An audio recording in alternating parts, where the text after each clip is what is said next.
कृष्णा, राधे राधे। आज की कथा में आप सभी भक्तों का हार्दिक स्वागत है। भगवान श्री कृष्ण और श्रीमती राधा रानी की कृपा सदैव आप और आपके समस्त परिवार पर बनी रहे। और अब भगवान श्री हरि विष्णु का ध्यान करके आज की पावन कथा का प्रारंभ करते हैं। जब शंख मुनि भगवान विष्णु के प्रिय मास वैशाख मास के धर्म का वर्णन कर रहे थे, उसी समय 5 शाखाओं वाला वट वृक्ष तुरंत ही भूमि पर गिर पड़ा।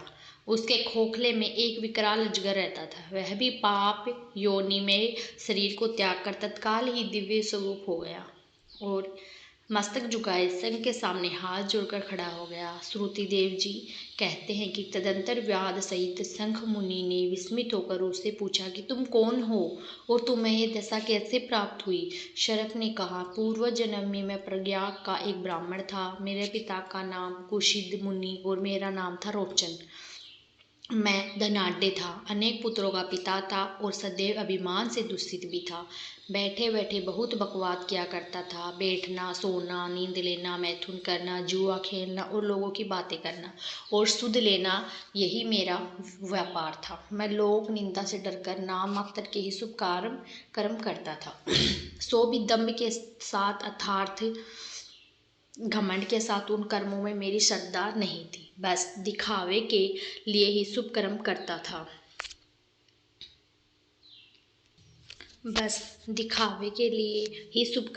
था। इस प्रकार मुझ दुष्ट और दुर्बुद्धि के कितने ही वर्ष बीत गए।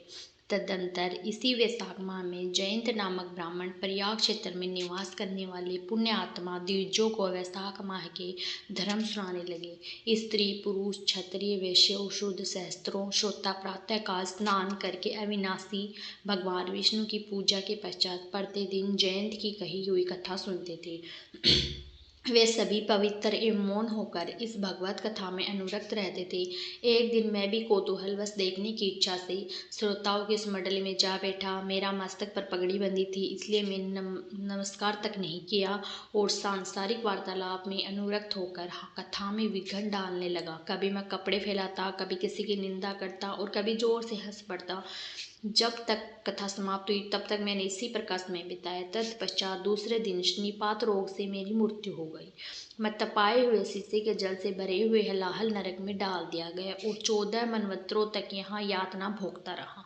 उसके बाद 84 लाख योनियों में क्रमशः जन्म लेता और मरता हुआ मैं इस समय कुरु तमोगुणी शरप होकर इस वृक्ष के खोखले में निवास करता था। हे मुनि, सौभाग्यवश आपके मुखारविंद से निकली हुई अमर्त्यमय कथा को मैंने अपने दोनों नेत्रों से सुना। इसके तत्काल मेरे सारे पाप नष्ट हो गए। हे मुनि श्रेष्ठ, मैं नहीं जानता कि आप किस जन्म के मेरे बंधु हैं, क्योंकि मैंने कभी किसी का उपकार नहीं किया तो मुझ पर आपकी कृपा हुई है, जिनका चित्त सम्मान है, जो सब प्राणियों पर दया करने वाले साधु पुरुष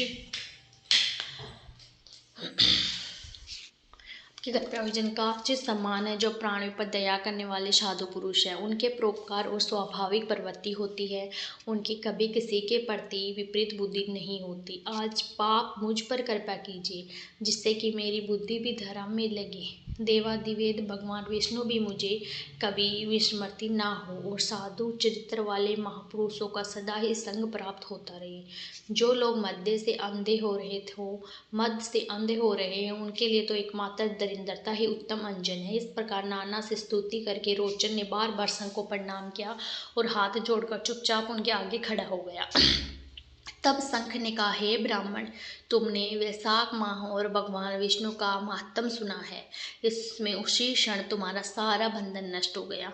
हे द्विज श्रेष्ठ, परिहास, भय, क्रोध, द्वेष, कामना अथवा स्नेह में भी एक बार भगवान विष्णु के पापा नाम का उच्चारण करके बड़े भारी पापी भी रोग शोक रहित बैठू धाम में चले जाते हैं। फिर जो श्रद्धा से युक्त होकर क्रोध और इंद्रियों को जीतकर उस सबके प्रति दया भाव रखते हुए भगवान की कथा सुनते हैं, वे उनके लोक में जाते हैं। इस विषय में तो कहना ही क्या है कि कितने भी मनुष्य केवल भक्ति के बल से एकमात्र भगवान की कथा वार्ता में तत्पर होकर अन्य सब धर्मों का त्याग कर देने पर भी भगवान विष्णु के परम पद को पा लेते हैं। भक्ति से अथवा द्वेष आदि से जो भी कोई भगवान की भक्ति करते हैं, वे भी प्राणी हारिणी पूतना की भांति परम पद को प्राप्त करते हैं।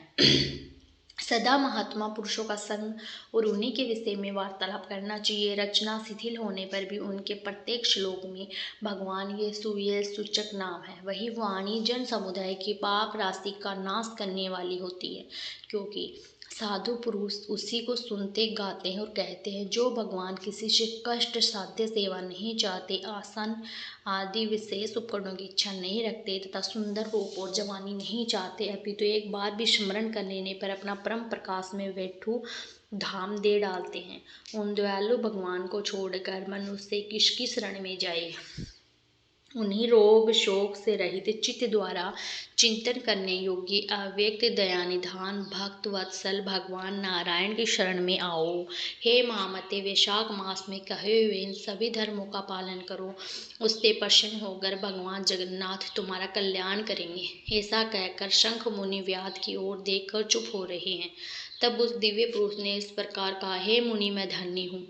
आज जैसे दयालु महात्मा ने मुझ पर अनुग्रह किया, मेरी कुत्सित योनि दूर हो गई और अब मैं परम गति को प्राप्त हो रहा हूँ।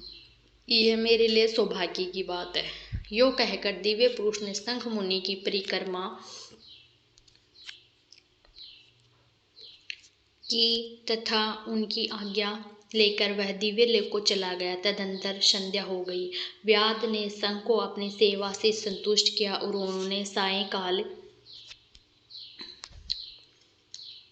की संध्या उपासना करके शेष रात्रि व्यक्त की। भगवान के लीलावतारों की कथा वार्ता द्वारा रात व्यतीत करके शंख मुनि ब्रह्मा मुहूर्त में उठे और दोनों पैर धोकर मौन भाव से तारक ब्रह्मा का ध्यान करने लगे।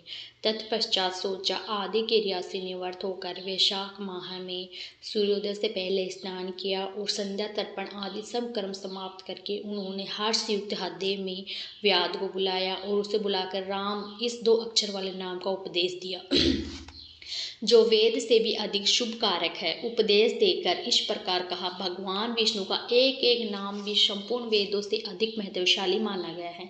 ऐसे अनंत नामों से अधिक है भगवान विष्णु का सहस्त्र नाम। उस सहस्त्र नाम के समान राम नाम माना गया। इसलिए हे व्याध, तुम निरंतर राम नाम का जाप करो और मृत्यु पर्यंत मेरे बताए हुए धर्मों का पालन करते रहो। इस धर्म के प्रभाव से तुम्हारा वाल्मीकि ऋषि के घर जन्म होगा और तुम इस पृथ्वी पर वाल्मीकि नाम से प्रसिद्ध होगी। व्याध को ऐसा आदेश देकर मुनिवर शंख ने दक्षिण दिशा का प्रस्थान किया। व्याध ने भी शंख मुनि की परिक्रमा करके बार बार उनके चरणों में प्रणाम किया और जब तक वे दिखाई दिए तब उन्हीं को देखता रहा। फिर उसने अति योग्य वैशाखोक्त धर्म का पालन किया।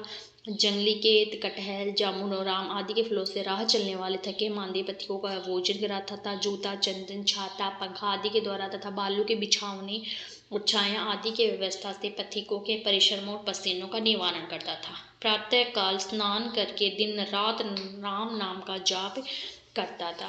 इस प्रकार धर्मोनुष्ठान करके वह दूसरे जन्म से वाल्मीकि का पुत्र हुआ और उस समय वह महायशस्वी वाल्मीकि के नाम से विख्यात हुआ। उन्हीं वाल्मीकि जी ने अपने मनोहर प्रबंध द्वारा रचना द्वारा संसार में दिव्य राम कथा को प्रकाशित किया, जो समस्त कर्म बंधनों का अनुच्छेद करने वाले। हे मिथिलापति, देखो वैशाख का मातम कैसा ऐश्वर्य प्रदान करने वाला है। उसमें एक व्याध भी परम दुर्लभ ऋषि भाव को प्राप्त हो गया है। वह रोचक रोमांचकारी उपाख्यान सब पापों का नाश करने वाला है। जो मनुष्य इसे सुनता और सुनाता है वह पुण्य माता के संतन का दूध पीने वाला नहीं होता, अर्थात उसका पुनर्जन्म नहीं होता, मोक्ष को प्राप्त हो जाता है। हरे कृष्णा, आज की कथा का यहीं पर समापन करती हूँ। इसके आगे का अध्याय आप कल की कथा में सुनेंगे। ओम विश्व पचकारो भूत भव्य भवत प्रभु भूत करत भूत।